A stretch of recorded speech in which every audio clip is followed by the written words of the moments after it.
Automatic. All right, y'all, what's up? We are here, GC live from BP Skinner.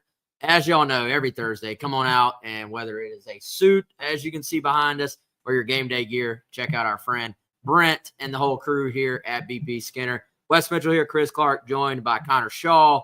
Connor, great to have you on again, man. How you been doing? Doing great. Family's doing great. We're riding the high from last Saturday, and looking forward to Nashville this Saturday. Yeah, lots of Gamecocks riding this high, and rightfully so, man. It felt like as the clock ticked down, and it was an interesting game. For a moment, I was like, Carolina always has to sweat these out. And then it was just like, boom, they put it away. You're up by multiple scores.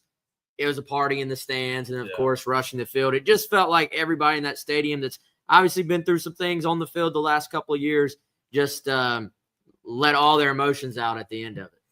We saw, as tale as old as time, Women's Bryce at night. The place is different. It was electric, and it was as loud as I remember being on the sidelines for that game.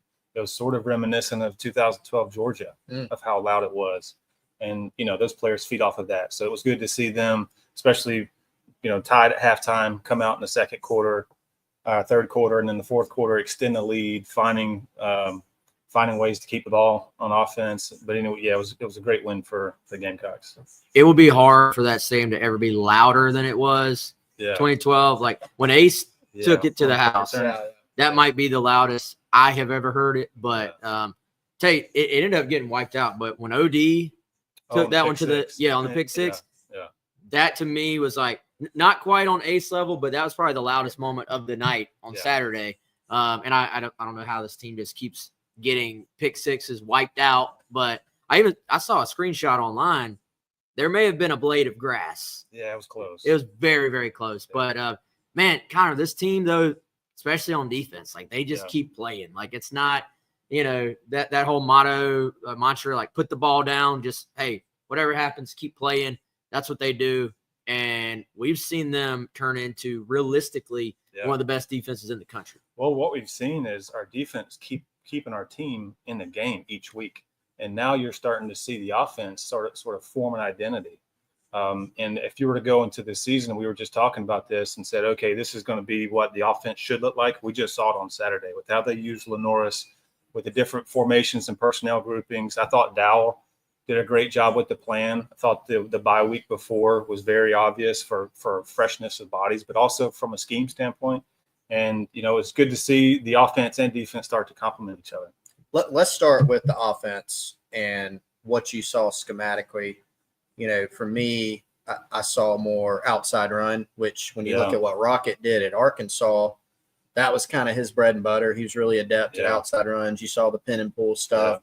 Saw them running Lenoris. What did you take away? A lot of the same. If you go to that first drive, Dowell did a great job of getting in different personnel groupings. We were in 21 personnel, 22, I think, with two backs. We were empty. So you're starting to see how a defense reacts. Lenoris did a great job when we got an empty. We had a free hitter, getting away from it. But I think he figured out from that first drive of what he wanted to be into in the game during the game. Lenoris really came into his own. Like, I think the strength of A&M is probably interior on the defensive line. So being able to run some gap scheme runs, getting Lenoris on the edge, looked like he was super fresh and didn't take a whole lot of shots downfield, but really didn't have to. I mean, from extended plays, you got some explosives, but Rocket looked fresh. And, Dowell traditionally is an outside zone type of guy. It was good to see some pin and pull being thrown in there. I thought it was a great plan. Let's talk a little bit more about Lenoris before we kind of move ahead to Vandy. Connor, you've been in the exact position he was in, playing as a young quarterback, everybody talks about the game kind of slowing down and what that is like. What did you see kind of from the mindset of looking back, being in that exact same spot as him? I mean, it literally looked like the processing of everything. I guess the processing was speeding up, but the game is slowing down for him kind of. Yeah, playing super confident. You could tell week 8, I believe is what we're at right now. You can tell he's got some games under his belt and starting to feel like he's playing free. I mean, I talked about the free hitter that he made miss and kept his composure looking downfield, but the play where they ran Y leak off of a fly motion showed outside zone, and then I think it was Josh Simon to the left side of the end zone with a guy on his face. I mean, maybe week 2, week 3, week 4, Lenoris keeps rolling out. I think he stood in the pocket and stared down the barrel, delivered a perfect throw. So I think that's the level of confidence that you're seeing your quarterback play at right now with his feet and his arm, and just the composure and poise that he's operating the offense. He's playing the position the way it should be played. There were a couple of times where he extended a play and then just dropped the ball off in the flat to rock it. And, it seems like such a simple thing when you're watching it from the stands or at home. But I got to imagine with like kind of the bullets flying and just it's not easy because you got all these options. You've got these guys kind of bearing down on you. Yeah. How big did you think that was just to kind of take what was there, combined with just the athletic ability to extend and then take what's there, I guess? Yeah, I think, again, that comes from experience. But, Lenore knows that he has the capabilities to be Superman. And so to your point, maybe you get in a habit sometimes to try to create too much. I think on Saturday you saw him take what the defense gave him, and then when it wasn't there, he was able to go extend. I mean, one of my favorite plays is on a third down. He scrambled out, and he was met by two defenders at the sticks, and Loader's head got a first down. I mean, he looked like a veteran playing the game.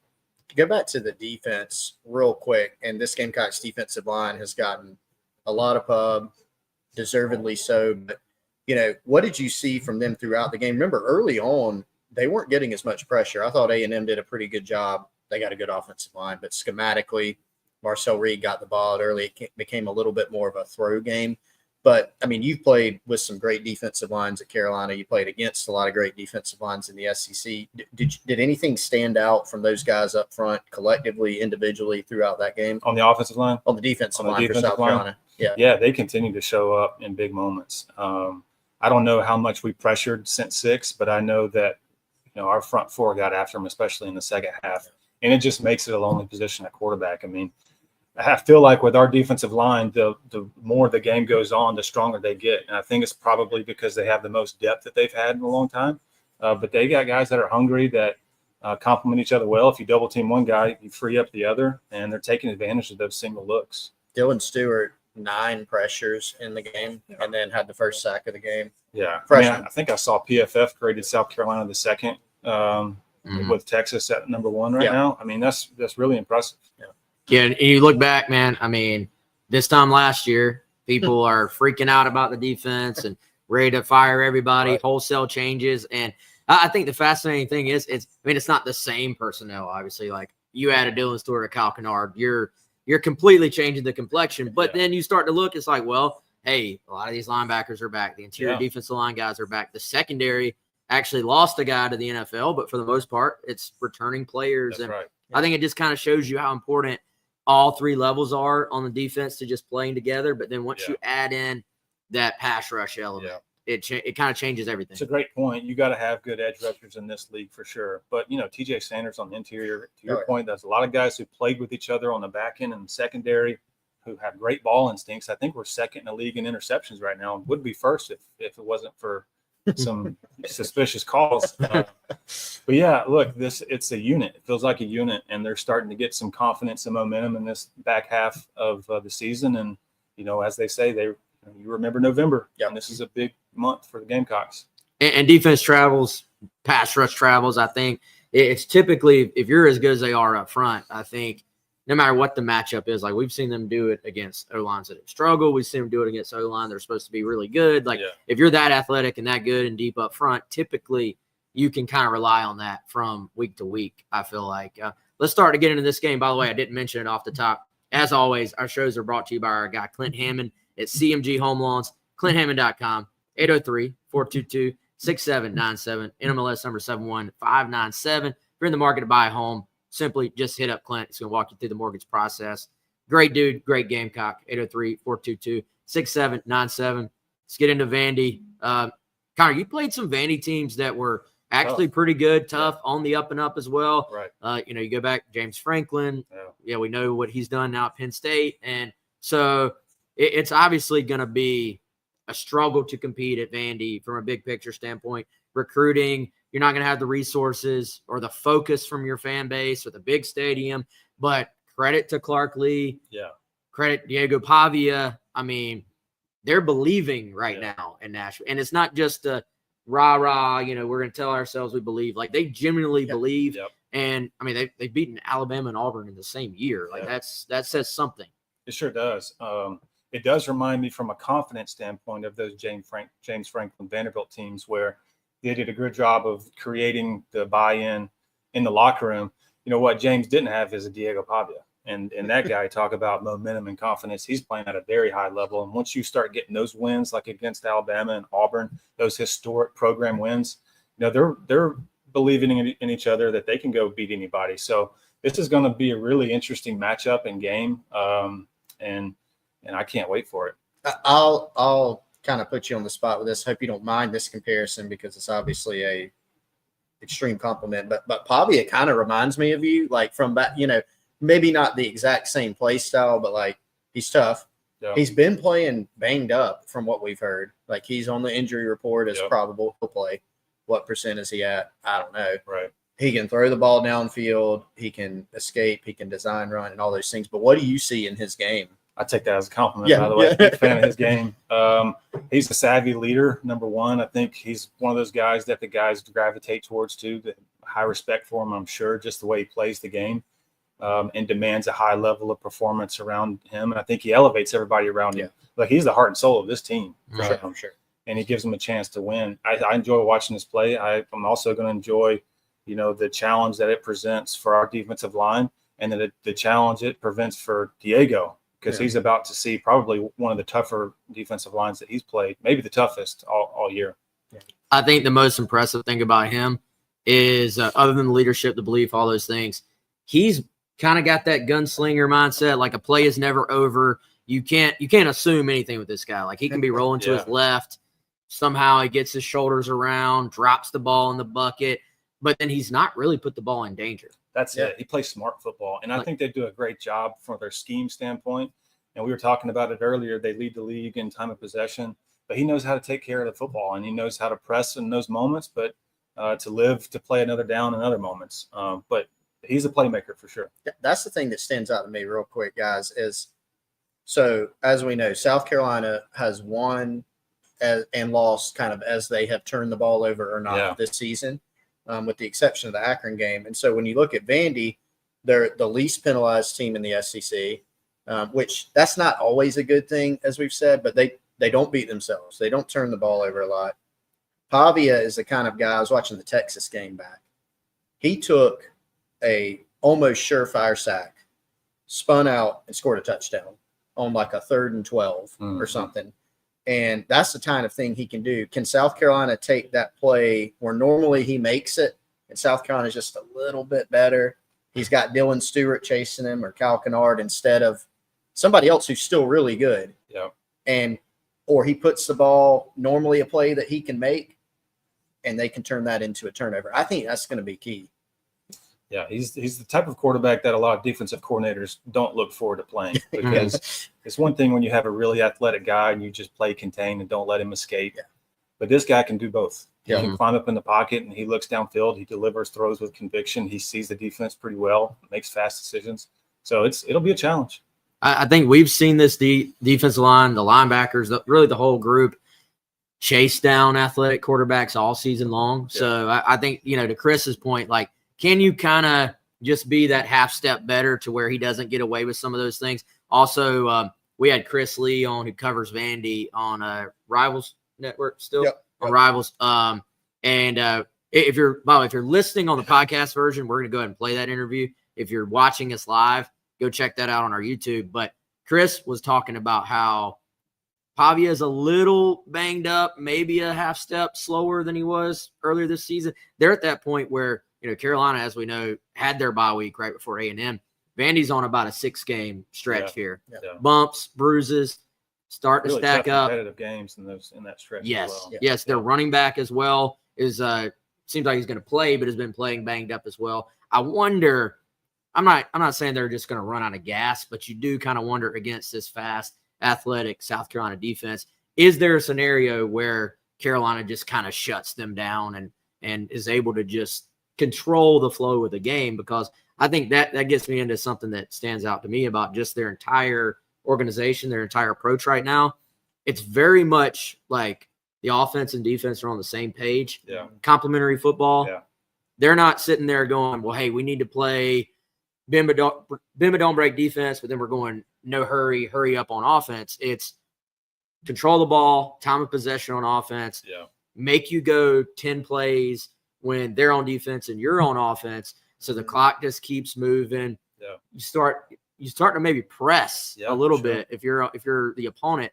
So did you prefer to play a defense that was going to drop back and play bend but don't break and force you to just dink and dunk, or one, A&M, they're playing man coverage, they're putting their guys up on the receivers, not much separation, not much space? What is maybe the difference in mindset between attacking those two defenses? Yeah, this Vanderbilt defense is almost like in a tennis match, and you're playing someone who's just a backboard and is just going to hit everything back and make you force a mistake. And I certainly like playing the man coverage teams and where you could create some explosives. And when you playing a team that they rush 4 or rush 5 and they play good coverage in the back end, and maybe you get in the red zone, but it feels like you have a handful of calls that you can call.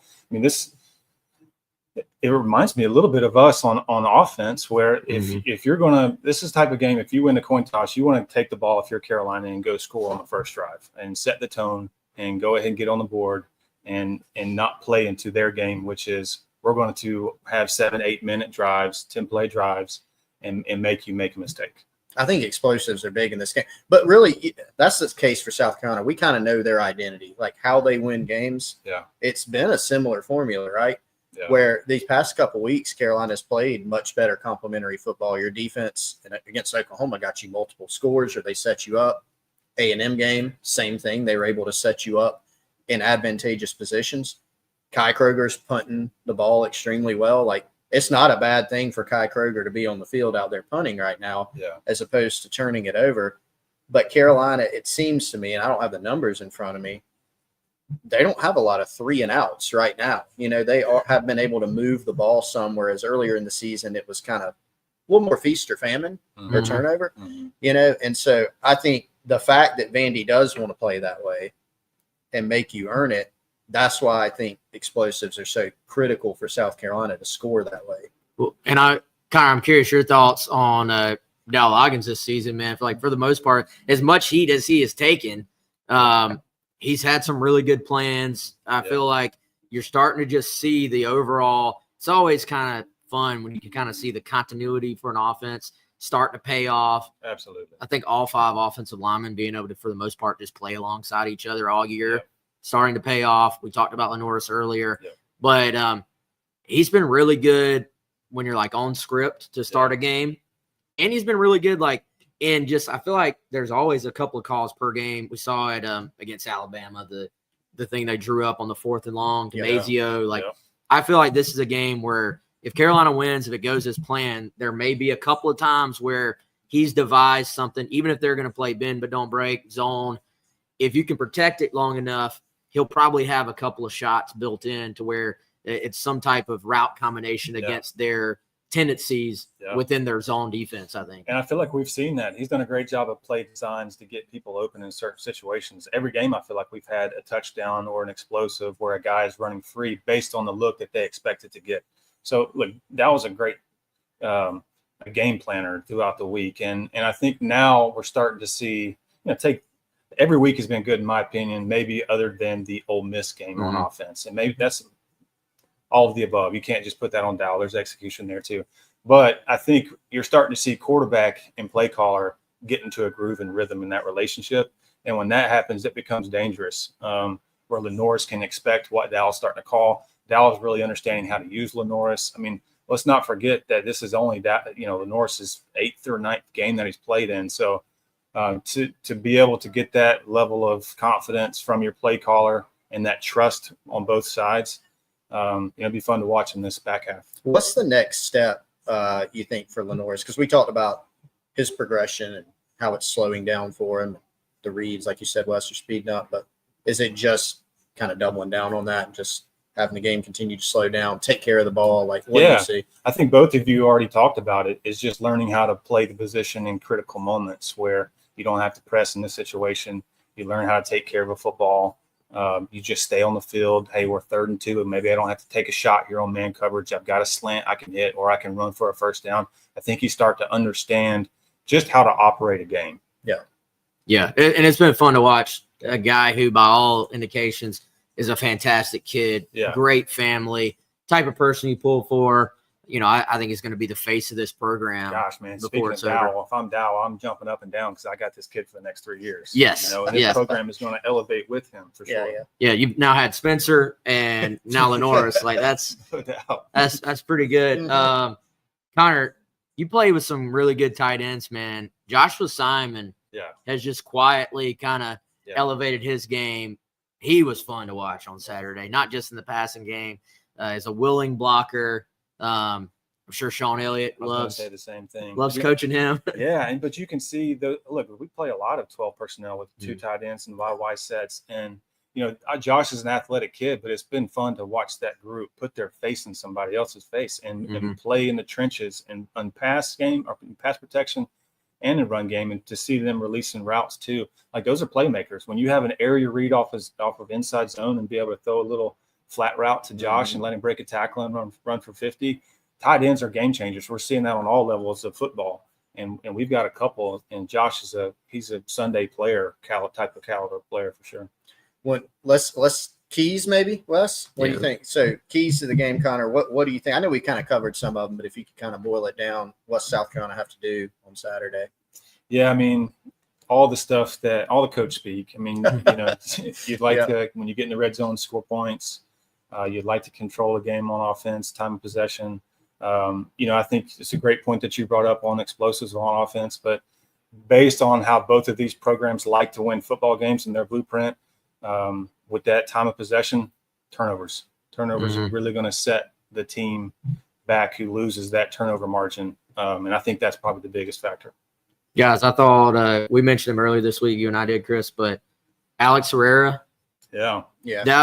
That just felt like a really important, nice night for him last week, because in terms of the flow of that game, it's completely different if you take out Carolina just being able to tack on those 3 and kind of force a team that it felt like for the entire game, Elko was probably going, no, we're not going to get out of what we do. We're going to keep trying to run the ball. We're going to keep but ultimately there became a moment where it got so late, they said, no, we have to drop back and throw. And that's when you saw that D-line just take over at the end. But to just keep tacking on, keep your crowd in it, hit some big field goals. I know they weren't like game winners, but still, I mean, the place was packed. It felt like a playoff type atmosphere. I feel like that was huge for him. Could be huge again this week. I agree.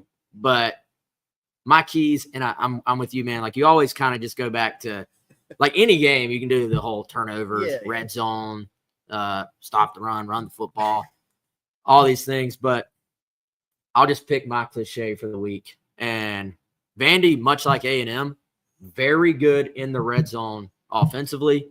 I don't know if that follows over to the defense side of the ball too or not, but if you have an opportunity against these guys, you just need to take advantage of it if you're South Carolina. And so because, like we talked about, that complimentary aspect, you can sit there and you can feel like the game just started, and you're going to look up and, okay, the first half is almost over. And then I always look at where does the game sit when you kind of get into that 7 or 8 minute mark left in the third quarter. You kind of start, if you're down, you start going like, it's getting late early. You know what I mean? Like, you start to press a little bit. So the way they play, if, like you mentioned, if you have the ball first and you have a good drive going, can you just take advantage, score some touchdowns instead of field goals? I like the Gamecocks' chances because I just think they're fresher. I think that's going to pay off. I think the pass rush will get to Pavia. The offense, though, if they take advantage of their opportunities, I think they could actually blow Vandy out. If they don't take advantage of those opportunities, I think it's going to be the exact game Vandy wants, which is everybody's going to the fourth quarter, starting to sweat a little bit if you're a Gamecock fan. Well, I watched the last 2 Vandy games, and y'all brought this up earlier. You know, you watch them against Texas and you watch them against Auburn, and you look up and it's the third quarter and you go, there haven't been a lot of possessions in this game because that's what Vandy wants. And, you know, that put Auburn in big trouble with their offensive struggles. And even though Texas won, they were in big trouble for a lot of that game. So I am going to go back to I'm going to go back to turnovers every week, because we know for this South Carolina team, I mean, most teams, especially this year in the league, are not built to lose the turnover margin and still win. But I think South Carolina, that's especially the case for them. So I'll go back to that.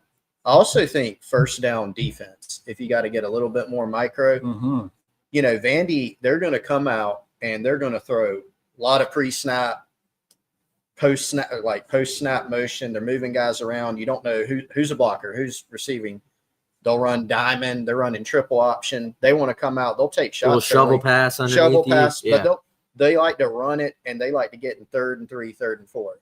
That's not where you want to live. If you're South Carolina, you want to have them 3rd and 8. And Pavius, he's still going to do something special even on those when you got him hemmed up.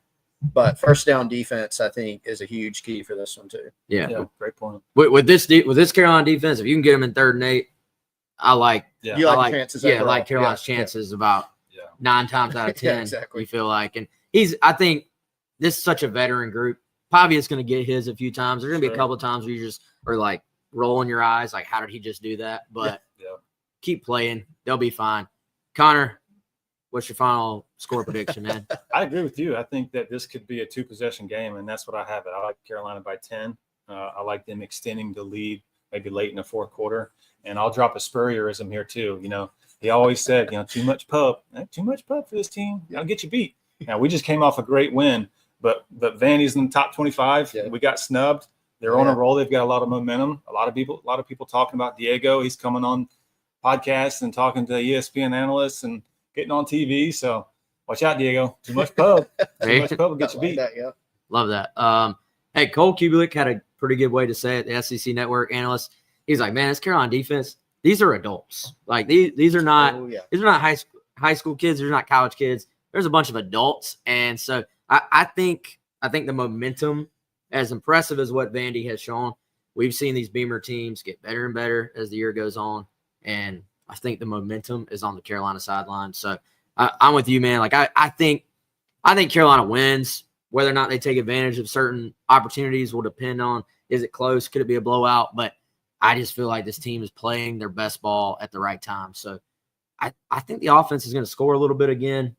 I'm feeling more like 31-14, 31-17, something like that. I think the injuries or the just bumps, bruises on Vandy's side start to kind of stack up. So give me 31-14. I'm a Connor. I got a 10-point win, 27-17 South Carolina. All right, go Cox. Let's go. All right, there it is. Connor, any final thoughts, man? Big picture, last 4. Yeah. We don't want to get as a fan. I can talk about it, and you're not talking about it in the locker room. Yeah, you're going each week. But you look at the stretch here: Vandy, Missouri at home. Do we have a kickoff for that yet? Time has that been set? I think that's a 4:15, 4 o'clock. Yep. And then Wofford, and go to Clemson, who seems pretty vulnerable. So look, this will be a fun last stretch, and I like Carolina's momentum, and who the heck knows? This is a nutty year for college football. There's going to be a lot of really, really good quality 2-loss, 3-loss teams in this league, and then see how the championship game becomes an elimination game. Man, who knows? Let's just go win Saturday. Yeah, keep the momentum going. We'll see what happens. I'm excited. Vanderbilt, South Carolina. This was almost a top 25 matchup for both teams, so that would have been fun. This is like the people's game. You got two just teams that, the underdogs in college football going head to head. So I'd rather be in the top 25 next week rather than right now. That's right. Yep. I'm with you. So, all right, y'all, for Connor, appreciate you as always, man. Do this again if we can. Of course. Chris, I'm Wes. Appreciate y'all. We'll be back, Chris, Monday morning to talk about what we all saw on Saturday. Thanks again. And appreciate Brent, by the way. Come check him out. BP Skinner. Connor, best place. If you're getting a suit, game day stuff. You got a big event. He did my wedding. We were incredibly happy with it. So come on out, BP Skinner in the Vista. Check him out and buy all your suits from here. So appreciate y'all. We'll see you next time.